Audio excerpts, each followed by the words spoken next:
വാഴയുടെ ഉണ്ണിത്തണ്ട്. ഇത് വീട്ടിൽ നിന്ന് വരുമ്പോൾ കൊണ്ടുവന്നതാണ്. ഇന്നലെ ചക്കയും അതുപോലെ ഉണ്ണിത്തണ്ട് ഞാൻ അവിടെ വെട്ടി ഉമ്മാക്ക് തോരനൊക്കെ വെച്ച് കൊടുത്തതാണ്.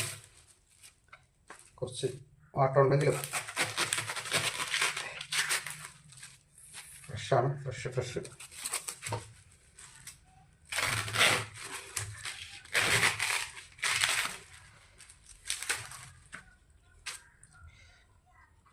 ഇതാ ഇതിൻ്റെ ക്യാമ്പ്. അത് നമുക്കിങ്ങനെ അടച്ചെടുക്കാം. ഈ ചകിരി പോലത്തെ സാധനം എടുക്കരുത്. ചകിരി പോലുള്ള സാധനം നമുക്ക് വൃത്തിയാക്കി എടുക്കാം.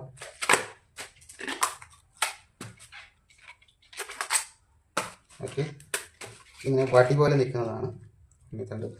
നമുക്ക് ചെറുതായിട്ട് അരിഞ്ഞിട്ട് കുക്കറിലിട്ട് എന്ത് ചെയ്യാം, വേവിച്ചെടുക്കാം. ഒരു വിസിൽ ചെറുതായിട്ട് ഇങ്ങനെ റൗണ്ടായിട്ട് കട്ട് ചെയ്യുക.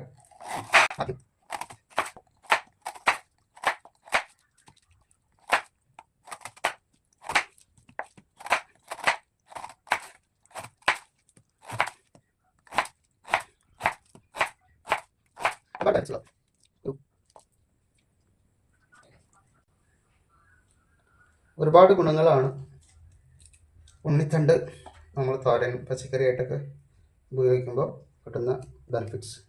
ഗൂഗിൾ സെർച്ച് ചെയ്ത് കിട്ടും ഇതിൻ്റെ ബെനിഫിറ്റ്സിനെ കുറിച്ച്. എന്നിട്ട് ഇങ്ങനെ 4 ആയിട്ട് കട്ട് ചെയ്യുക. 2, 3, 4 ഇങ്ങനെ 4 പീസ് കിട്ടുമ്പോൾ എന്നിട്ട് ഇങ്ങനെ 4 പീസാക്കി കട്ട് ചെയ്യുക. ഇനി വലിപ്പം കുറക്കണവർക്ക് കുറക്കാം. ഓക്കെ ഗൈസ്, ഈ ഒരു ഇതിലാണ് ഞാൻ കട്ട് ചെയ്യുന്നത്.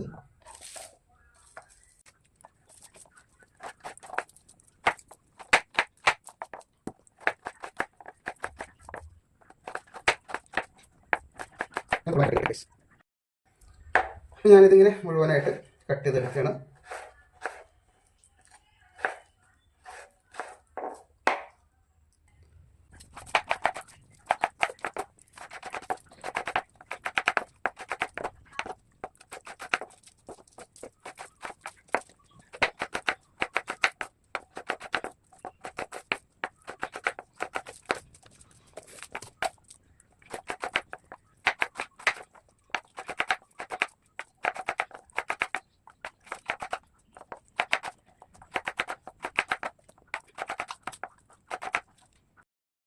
വളരെ മനോഹരമായിട്ട് നമ്മൾ കട്ട് ചെയ്തെടുത്തിട്ടുണ്ട്.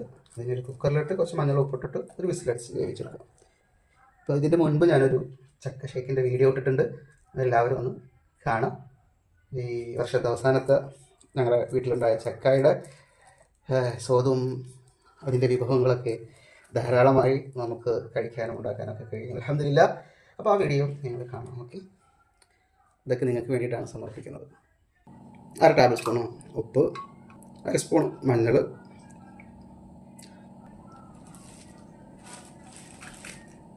ഉള്ളിത്തണ്ട്,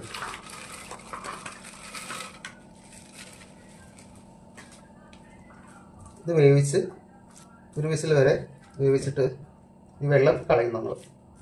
വിസിൽ പെട്ടെന്ന് വരുന്ന വിസിൽ ഫാസ്റ്റായിട്ട് ഉള്ള സ്റ്റൗകൾ ഉണ്ടാകുമ്പോൾ 2 വിസിൽ വെച്ചേക്കും. ഓക്കെ, ഞങ്ങൾ ചെറിയ സ്റ്റൗവാണ് ഗൈസ്.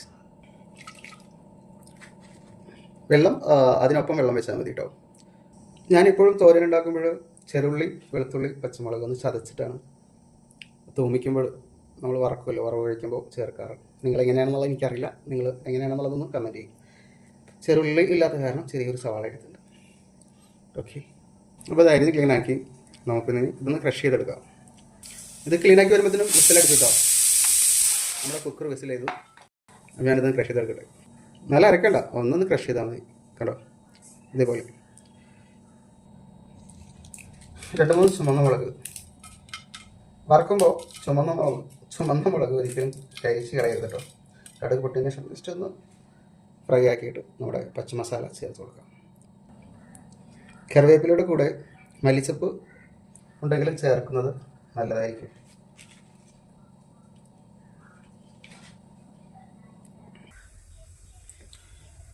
പാന് നന്നായി ചൂടായി വന്നതിന് ശേഷം വെള്ളമൊക്കെ വറ്റിയതിന് ശേഷം നമുക്ക് കടുക് തൂമിക്കാനുള്ള കുറച്ച് വെളിച്ചെണ്ണ ചേർത്ത് കൊടുക്കാം. വെളിച്ചെണ്ണ നന്നായി കാഞ്ഞു വന്നാൽ കടുക് പൊട്ടിക്കാം. വെളിച്ചെണ്ണ നന്നായി കാഞ്ഞു വന്ന ശേഷം ഒരു സ്പൂൺ കടുക് പൊട്ടിക്കാം. നല്ല പൊട്ടണം കടുക്.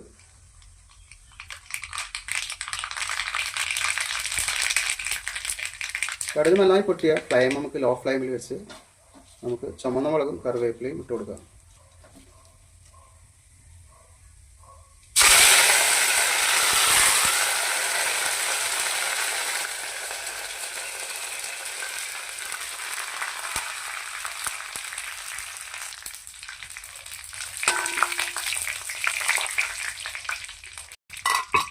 ഈ സമയത്ത് നമുക്ക് നമ്മൾ ചതച്ച് വെച്ച പച്ച മസാല ചേർത്ത് കൊടുക്കും.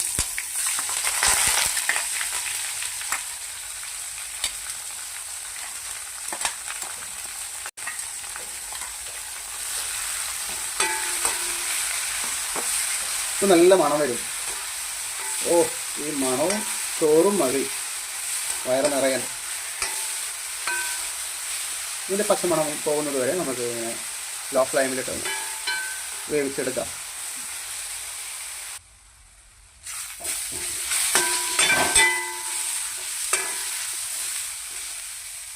നമ്മുടെ ജാറിലുണ്ടാകുന്ന പച്ചമസാലയില്ലല്ലോ, അത് ഇതിലേക്ക് കുറച്ച് വെള്ളം ചേർത്തിട്ട് ഒഴിച്ചു കൊടുക്കാം. ഒന്ന് ക്ലീൻ ആവാൻ വേണ്ടി ആ മസാലയൊക്കെ നമുക്ക് ഉപയോഗപ്പെടുത്താമല്ലോ, അതിനുവേണ്ടി കുറച്ച് പച്ചവെള്ളം.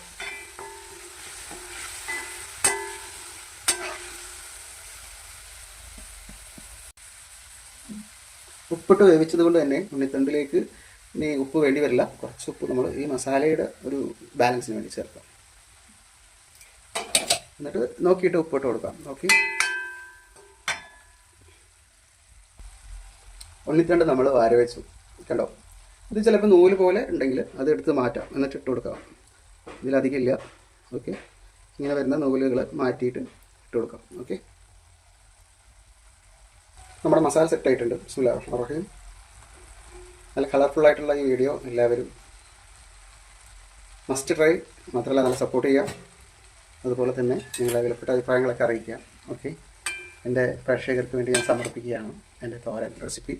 ഇതുപോലെ തന്നെ എല്ലാ തോരനും വെക്കാം. അതുപോലെ കപ്പ പൊടിയിട്ട് ഇങ്ങനെ തന്നെയാണ് ഞാൻ ചെയ്യുന്നത്. ഞാനൊരിക്കൽ വീഡിയോ നിങ്ങൾക്ക് വേണ്ടിയിട്ട് കപ്പ ബീഫോ ഏതെങ്കിലും ഞാൻ ഒരു റെസിപ്പി ഒന്നുകൂടെ കാണിക്കാം. ഓക്കെ, ഇത്രയൊക്കെ ഉള്ളൂ നമ്മുടെ റെസിപ്പി. ഇത് ലോ ഫ്ലെയിമിൽ വെച്ചിട്ട് ഇതിപ്പോൾ നല്ല തിളച്ച് കുക്കറിൻ്റെ വിസിൽ പോയിട്ട് വാര വെച്ച് ആ ചൂടോടെ തന്നെയാണ് നമ്മളിത് വേവിച്ചെടുക്കുന്നത്. നമുക്ക് മൂടി വെച്ച് വേവിക്കാം അല്പനേരം.